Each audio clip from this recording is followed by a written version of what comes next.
రుచికరమైన చామదుంపల వేపుడు. చామదుంపల్ని ఉడికించి తొక్క తీయాలి. వాటిని ముక్కలుగా చేసుకోవాలి.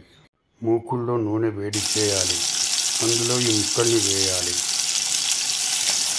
ఒకసారి కిందంతా వేగిన తర్వాత కలుపుకోవాలి. కొద్దిగా ఉప్పు, పసుపు వేసి కలపాలి. చక్కగా వేగి ఇప్పుడు కొద్దిగా కొబ్బరి కారం, ఎండు కొబ్బరిను ఎండుమిరపకాయలు వేయించి చేసింది ఇది వేసి బాగా కలపాలి. స్టవ్ ఆఫ్ చేసి ఒక 2 నిమిషాలు మూత పెడదాం. చక్కగా అవుతుంది. తీసేసి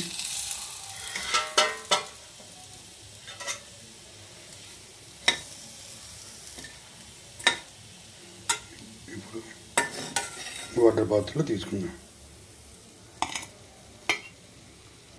ఈ చామదుంప కొబ్బరి కారం వేపుడిని దైవ నివేదన చేసి వడ్డించాలి.